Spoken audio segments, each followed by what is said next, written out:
Okay, so I think we are on our recording session, or we already recorded. So good evening, good AM, or good day, no, to EEA 108 students, EA 131 rather students, or generation supply, generation track from our PSO track, or power system operations.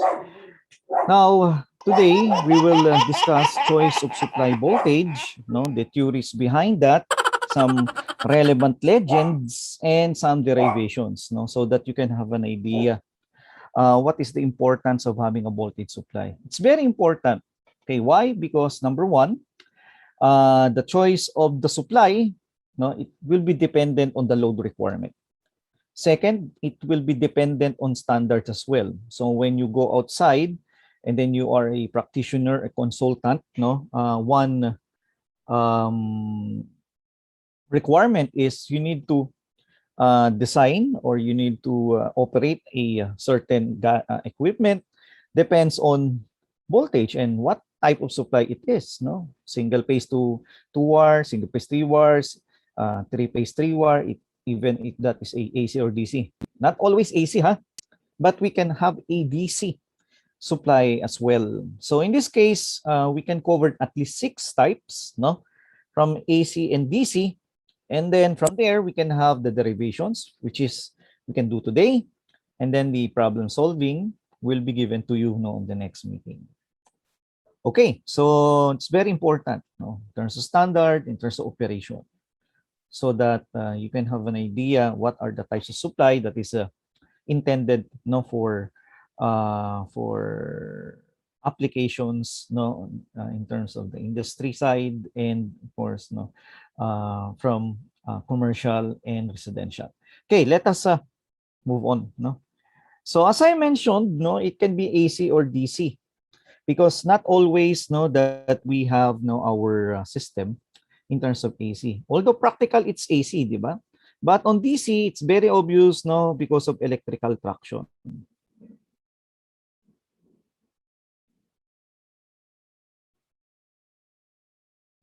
And thus, no, you have a DC system. It can be obviously overhead and underground, simply because on some applications, especially if you have substations, it can be an AIS or GIS. So means the supply system, no, it can be, no, modeled in an overhead and an underground system. On transmission lines, no, we use overhead in terms of RCC, reinforced concrete, or even wood, no, even metal structures or steel structures. While underground system, it's very obvious by cables. No, underground cables is being installed by cables. Okay, we can clear this up. But in terms of cables, it's very obvious it must be in AC system. Okay. Now, this is what I meant in terms of the 6 types. Actually, there are 11 or 14 types. It's not, if my memory serves correct. The DC system has a DC 2-wire, DC 3-wire. Then single phase AC system, single phase 2-wire, single phase 3-wire, and three phase 3-wire, three phase 4-wire, which is we usually use, no, in terms of our problem solving, the first 2, right? These 3. Okay, these are the common, no, type of supply systems that is being used. But one thing here, no, is how can we compare? At the end of the day, we need to compare which type of system is being used, what is the most practical system that can be used if you upgrade from single phase 2-wire to 3-wire, or single phase 2-wire to three phase 3-wire, etc. We will have a comparison definitely. And the base of comparison, this is the baseline. The baseline case is this is single phase 2-wire. It's like a t-test, di ba? Kapag may t-test ka in your statistics, you need to compare one system to another. You need to have a reference, right? So here we will use the reference DC 2-wire. Single phase 2-wire yan. Because that's the basic. And then from there, we can compare this system here to the DC 2-wire. so that we can have no an idea no of which is the most practical, the most convenient, and what type of system that can give you savings, especially in terms of the volume of the conductor. Okay, so we will make use of that no on the preceding slides. Okay, we can clear this up moving forward. Okay, now before you go to the comparison, we need to have no the so-called constants. So the constants parameters here is this four variable, this constants here, not variable, or this parameters here. So first, you need to have the same power. In terms of output power, please take note, no, it must have the same, you must have the same unit. If that is metric, you need to convert that to metric. If that is in terms of English, circular mil per feet, no, or C mil per feet, or in terms of C mils in area, feet in length, etc. It must be the same unit so that we can cancel the units and we do not have a hard time to convert. Second is the length, no, in terms of unit. In terms of metric unit, I already given here in meters because it is more practical to convert it to metric. Okay, so you must have the same distance. In terms of losses, it must be the same, no power losses. Please take note, no, the power losses in a single phase system is I squared R, but single phase, but you need to multiply it by 2 definitely, simply because you need to have the ingoing or outgoing and ingoing wires. But in this case, no, we can have 3I squared R. We're considering it in a 3-phase system. So it will depend on system, okay, how many wires it is involved, etc. And please take note, the neutral wire is almost equal to 0 in this case, simply because we're considering, or we will consider, our cases as balance. And last but not the least, the maximum voltage. So this maximum voltage is different on RMS.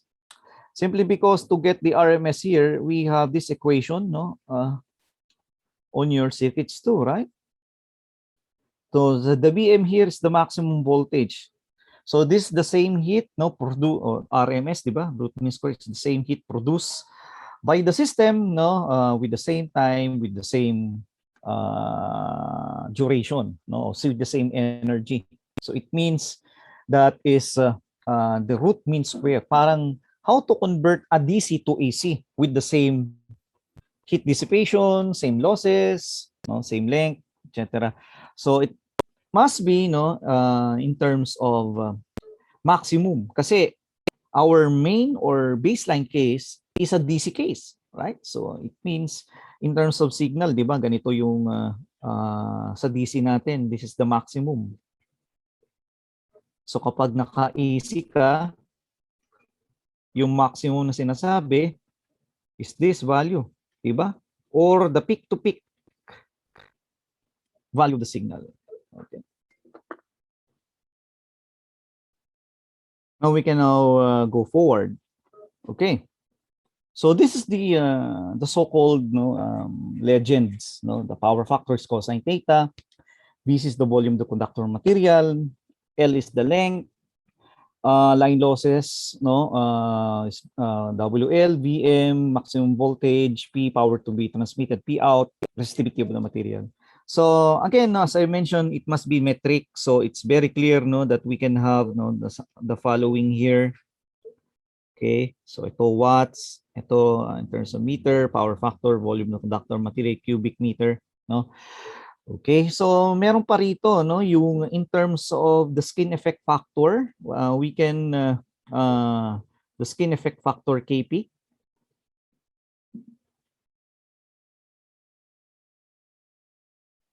Okay, we can have here this one in terms of unity or 1. Okay, so that your RDC, di ba? This is the equation. Considering solid, when we say solid, your Ks or the effect of spiraling is 1. Okay, all of this is being discussed on power systems. the effect of spiraling. So in this case, no, we can have no the skin effect factor is 1. So therefore, your IDC now will be equal to RAC rather. Sorry for this. Equal to RDC. AC, the resistance. Right? Because nagkakaroon lang naman ng RAC if there's a skin effect, no, that is being implemented on your wire or conductor or injected, lalong-lalo na if you're considering an AC signal. Okay, now in this case, no, these are the so-called assumptions. So we can clear this up. Then moving forward. Okay, now let us have some basic examples and some derivations so that we can have an idea at least. So in this case, we have the first derivation in terms of two-wire DC with one conductor earth. So it means you have a DC signal and you have I1 here, means system 1. VM is the maximum voltage between conductors here, and you have an DC signal. Okay, don't bother this formulas here that is already on box. It means area, volume to conductor, and K is the constant parameter, which is our baseline volume, which can be compared to other systems.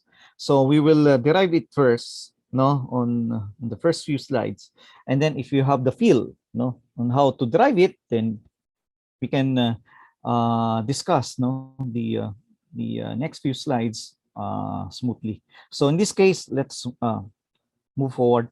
So we can have the two-wire system having a positive wire of outgoing and ingoing wire, which is the positive and negative wire respectively on the figure. So a load is connected between these two wires. So as we have mentioned, Vmax here is the DC signal, and we have the maximum voltage Vm. The power to be transmitted is P, and definitely, since there are no cosine angle or the power factor, cosine theta, we have the current as in E all over V. Now R1, and please take note, by the way, before we go with anything else, as you can see here, there are some parameters here does not have any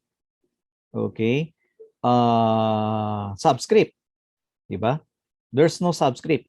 So ibig sabihin that if there's no subscript, it means this is a constant. This is a constant parameter. If you see a the parameters that has some subscript, it means those are variables. So you need to derive the parameters in terms of the constants, the four constants that we discussed on the last slide. So in this case, resistance and the area varies, but the resistivity and the length is a constant. Please take note, the resistivity, ang tawag dyan is the type of material that you will use. Particularly, we can have an assumption that is aluminum, that can be aluminum or copper. Dalawa lang naman yan eh. But anyway, it means that the conductor that is used on conductor positive or negative here have the same material. Kaya hindi pwedeng magbago yan. Okay, the positive wire is aluminum, the second wire must be the same thing.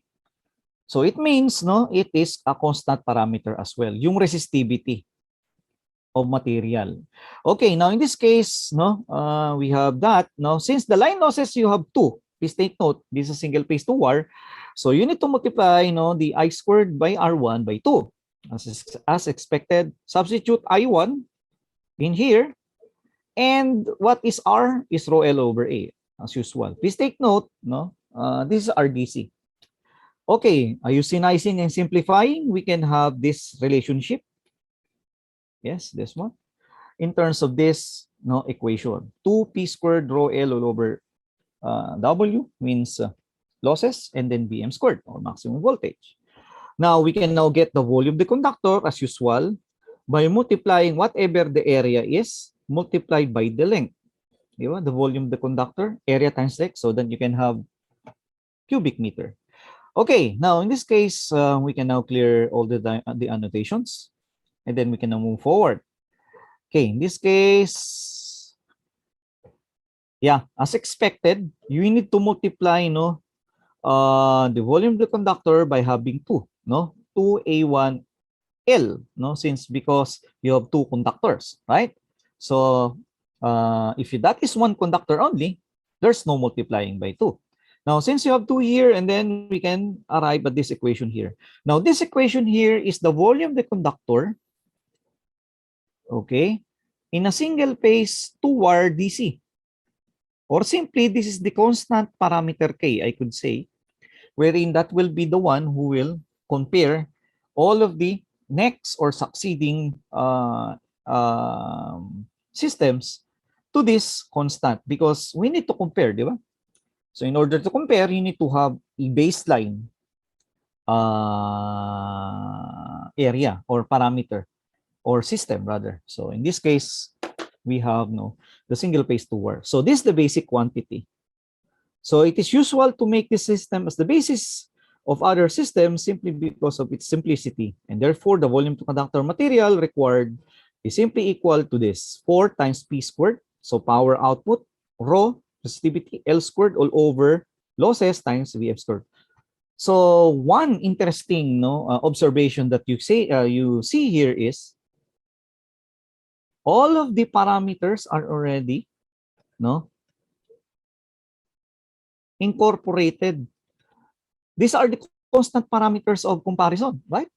So it means in terms of volume, you compute it in terms of the constant, which is this. There's no variables involved, right? So therefore, you will do the same thing on the other systems, and then we can compare in terms of volume. Okay, we can clear this up, and then we can now move forward to another case. Okay. Okay, our next case is a three-phase is a single-phase three-wire DC system. As you can see here, the setup. You have 2 generators, connected, and 1 conductor earth, as you can see here at the common point. And one thing that you can see here is at the terminals, okay, you can arrive at twice. Para ka nag-series ng dalawang battery. Right? But in terms of the setup, in terms of generators, this is the connection diagram. So if you want to have a voltage that is twice of the original without of course updating it to AC, for example, or without any complications, you can series 2 generators, but 1 conductor is earth. And please take note of the current, so plus minus pa rin yan, so that it will see that is a voltage rise in terms of the currents. Okay, so therefore in terms of voltage, okay, this is the advantage of your DC single phase 3-wire. Actually, this is this system is a question on the board exam way back 2019, if I'm not mistaken. Okay, so in terms of voltage, you add your voltage V1 and V2 respectively. If this V1 and V2, so the total is twice Vm. Or simply the terminal voltage is V1 plus V2. So this is the terminal voltage definitely, because this is on the terminal side of the load. You will place the load here. Don't bother the neutral current IN, because in order to have a balanced system, your IN must be equal to 0. Therefore, I1 and I2, or I2 here, I could say I2 prime and I2 double prime, supposed to be the same. Okay? So by KCL, in one certain point of the system, your neutral current, in order to solve that, is the difference of the 2 currents. But in terms of voltage, the sum of the 2 voltages, or the sum of the 2 generators. So please keep in mind of that. In order to get the neutral current of a single phase 3-wire, it must be subtractive or difference. Okay? So in this case, no, I1 here, I could say I2 prime, and I2 here is I2 double prime in this case. Okay, by assumption of variables. So one advantage of this is you want to have twice of the voltage, definitely. So you need to series the two generators, and this is the connection diagram. And one thing here is the midpoint is through Earth. By the way, one more thing, you can assume already, this third wire. This is the third wire, right? Kaya nga sige, wire. The impedance is almost infinite. Parang ibig sabihin na parang naka-open na siya eh. Why? Because your IN is to have a balance is zero eh. So if you have a IN is equal to zero, definitely the impedance of the wire, of the neutral wire, is very high, right? Parang almost infinite na siya because of the, but again, you have a value of your resistance or impedance dyan. Parang 0. Your current here, you have 0.00001 or 1 milliampere or 1 microamp. There's still a value, not approximately zero, but again, not zero, totally zero, but approximately zero. Simply because you still have a wire, but with larger impedance, and maliit lang yung volume ng conductor sa gitna yan. Now, please take note the volume of the conductor, by the way, at the neutral side, we can, or area rather,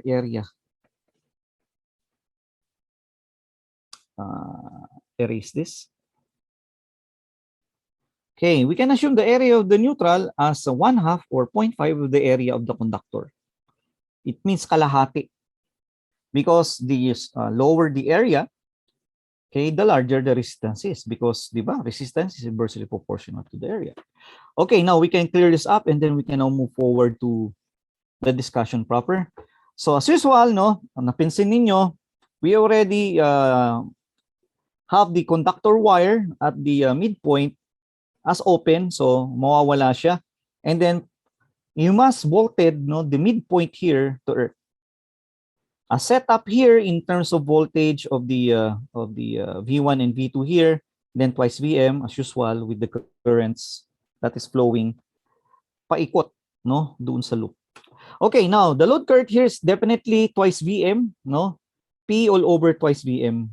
And then doing the same thing, you have twice I squared R. Now, bakit sir nawala yung third wire? Because you're considering IN approximately zero. So it means there is no losses at the neutral wire. So you need to only concentrate on the two wires here. As usual, just substitute your I squared here from your load current, and then rho L over A, considering RDC equal to RAC as definitely, or simply since this is only RDC, so resistance at the DC supply or DC setup rather. Okay, we can now have these losses here. And then eugenizing the equation so that you can get A2. Now, this is the equation for the area of the cross section for system number 2 for single phase 3-wire DC. So as usual, ito yan. Okay, now let's move forward. So as I mentioned, we can assume, we can assume the third wire as half of the conductor. Kaya naging 2.5 to, huh? And this is the area 2 of the single phase 3-wire. In this case, pwede na nating eugenizing simplifying ito. Okay? But this is look spam in this case. As you can see here, this is the volume of the conductor in a single phase 2-wire DC setup, or the constant or the baseline case. So in this case, we can have KL over 4, which is simply equal to P squared rho L squared losses Vm squared, right? Which is this. And thus, simplifying, eugenizing this one, we can have the answer here because 2/5 is 5/2 din, di ba? 1/2, 1/4. So multiplying all of this is 5/16 of K. And thus, what is the meaning of this? The volume of the conductor in a single phase 3-wire DC setup is 5/16 of the volume of the conductor in a single phase 2-wire DC setup. So meaning if you have your volume of the conductor DC, multiply mo lang ng 5/16, you can have the total volume of the conductor for the second case. So ayan ang ibig sabihin niya. Okay, so let's move on, I think, to the next case, so that this will be the terminal, no, of this discussion. We can clear all the all of the things here, then move forward. Okay, let us have the third system. So the third system is a single phase AC system with 2-wire and with 1 conductor earth. No, so ibig sabihin, we have the 1 conductor earth here, and then please take note, we will convert the RMS to its corresponding maximum voltage. Okay, so simply that's the only difference between the two, and then the power factor. Okay, don't bother the formulas here since we will derive it on the next few slides. Okay, so this is the same thing with single phase 2-wire, but please take note of our equation, di ba? To get the power in a single phase, VI cosine angle theta. But it must be VRMS, RMS, no, cosine angle theta. But to get the RMS in terms of maximum, you need to divide it by square root of 2, right? So it will become VM over square root of 3, square root of 2 rather, RMS times cosine theta. As expected, to get the current, no, ayan na po siya. And then the power here, the topmost part. Okay, and then rationalizing, what will happen? Pupunta yung square root of 2 sa taas, definitely. Okay, now in this case, no, same situation. The you have 2I squared R4. Please take note, please change all the parameters of 4 to 3 on this case, so it will become 3 because system 3 ito eh. Okay. So hence, no, I squared. So this is the current rho L over A, considering again RAC is equal to RDC with skin effect factor equal to 1. Okay, using simplifying, it will yield with this relationship for the third system. Okay, you need to get the volume so that you can compare, no, this system here 3 to 1. So if you do so, okay, we can clear all the stops here. Moving forward, this is 3 again, no, please take note, I forgot to edit this one. So it will become like this. So please isolate this relationship here because this already looks familiar. That is your volume, the conductor at single phase 2-wire. So therefore, this is the volume of the conductor, no, for a single phase 2-wire AC setup. So if you want to get, no, the volume of the conductor, total volume of a single phase 2-wire in terms of a single phase 2-wire DC, you need to multiply it by 2 all over the power factor squared. So 2 over power factor squared multiplied by the volume of the conductor material at single phase 2-wire. So the power factor here can range from 0 to 1. It will depend, no, on the load. And definitely, if that is lighting load, PF is equal to 1, right? If that is a lighting load, PF is equal to 1 or unity, if you're considering a lighting load, right? So if that is the case, then just multiply it by 2. So, ganun lang siya kasimple. Okay, I think we can move forward to the last, no, type of the system, since this is also the same thing what we done with the second system, that is the single phase 3-wire DC. So the only difference lang is yung RMS. Diba? Dapat nakalagay dito sa dulo, must be RMS, no? VM all over square root of 2. So again, no, it is the same thing. So just follow how we derive the single phase 3-wire DC.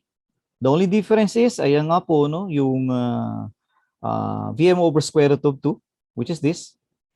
It will become like this. We just rationalize it, no?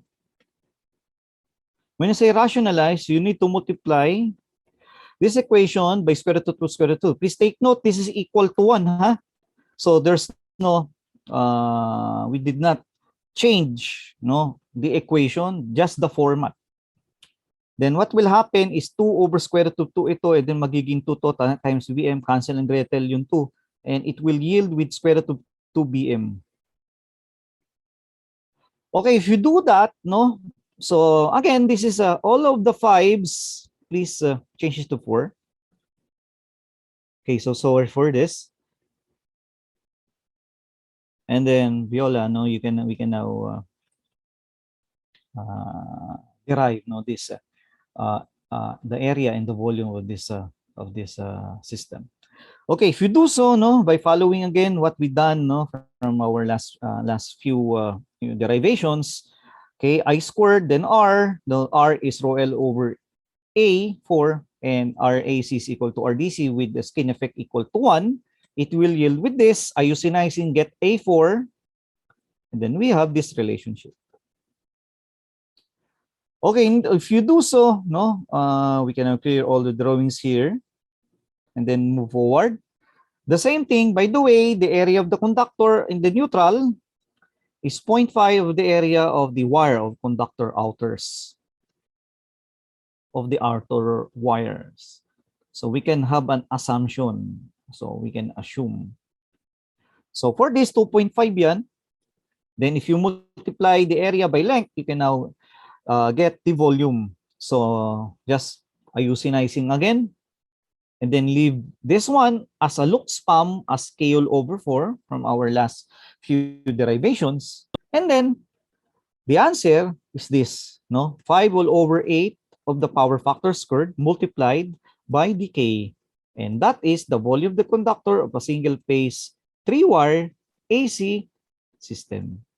Just multiply the volume of the conductor of a single phase 2-wire by 5 all over 8 of the power factor. Then you can now get the total volume of this system. Okay, I think that will be enough, no, for this lecture or video module here. So I can now stop the recording. Thank you.